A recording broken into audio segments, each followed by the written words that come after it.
The Bureau of Fire Protection is still verifying whether the fatalities are indeed 14 or 15, since some victims include big deaths. Some of the fatalities families have also started arriving.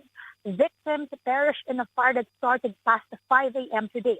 Out of that number, 10 to 11 are stay-in workers of the printing press, while the other 4 victims include the owner, a 3-year-old child, and the child's mother, who's a relative of the owner, and the help. The structure that burned to the ground was both a place of residence and business. According to the Fire Bureau, the house is not designed and built for a printing business. Since it was not wide enough and had too many divisions, that made it impossible for residents to flee in a case of fire like this. The Bureau added that the printing shop lacked the proper documents to operate, including a mayor's permit and a fire safety certificate. The Bureau of Fire has yet to determine the cause of the blaze. Initial reports, though, said that the fire started in an office on the first floor. There were 3 survivors, whom have been brought to the hospital, while another is still on site. Danny?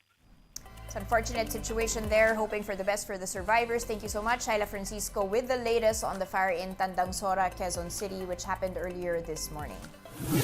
Moving on to another story, floods submerged the portions of Metro Manila amid the bad weather. Earlier this morning, some motorists and pedestrians had to wade through floodwaters along España Boulevard in Manila. The city has already suspended classes in all levels of public and private schools today.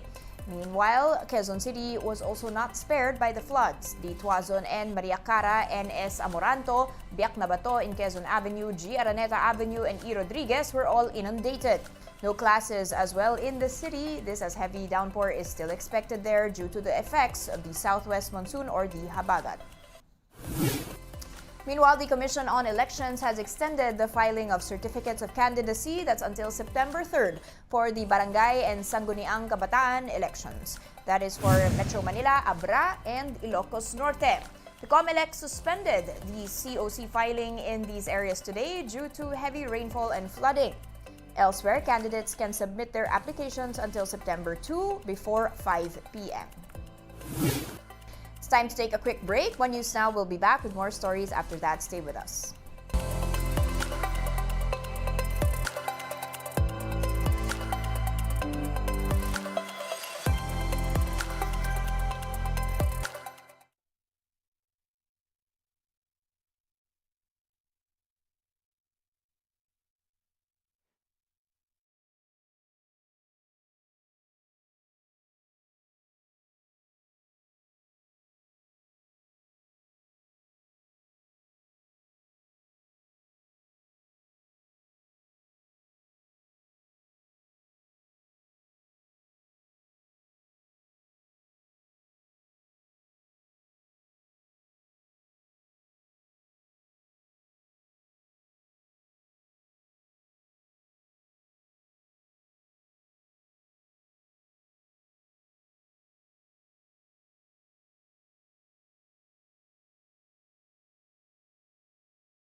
Still watching One News Now, I'm Danny Laurel. 3 storms are enhancing the southwest monsoon or the habagat, bringing rains over parts of the country. Pag-asa last spotted severe tropical storm Hana some 1,160 kilometers east of extreme northern Luzon. It is packing winds of 110 kilometers per hour and gustiness of up to 135 kilometers per hour. Hana is forecast to gradually intensify and reach its peak power by Saturday or Sunday. However, it will remain far from the Philippine landmass and may exit PAR on Friday afternoon. Now, as for Super Typhoon Goring, it is now outside the country or some 335 kilometers west of Itbayat, Batanes. Then there is Tropical Storm Kirogi, which is still outside the Philippine area of responsibility. It is located 3,240 kilometers east of southeastern Luzon. Together, Hana, Goring, and Kirogi are triggering the habagat, which means occasional to monsoon rains in the next 3 days. Most parts of Luzon could experience periodic heavy downpours, while the rest of the country may expect isolated rains. And with the continuous rains, local authorities are keeping an eye on the Marikina River. Let's bring in our correspondent, Bon Gualvez, who is reporting to us live from Marikina. Mon, what is the situation of the water level there at the moment? Danny, the water level in the Marikina River is now almost 16 meters high, and if that level breaches the 16-meter mark, residents will hear the second alarm, and that signals preemptive evacuation for those living near the river.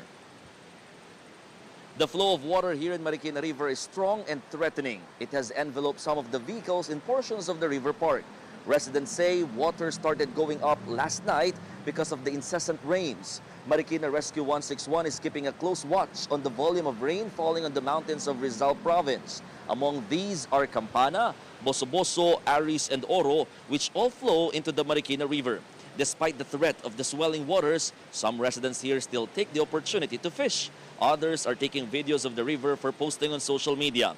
Some rescue boats are also positioned around the river in case someone needs rescue or any help.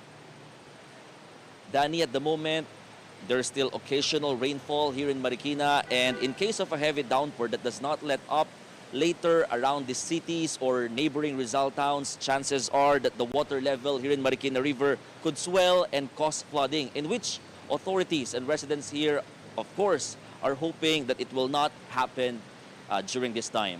Danny. Right, Mon, well, hoping for that water level to stay at that level, as you mentioned. Thank you for that report. Let's now take a quick look at today's other top stories.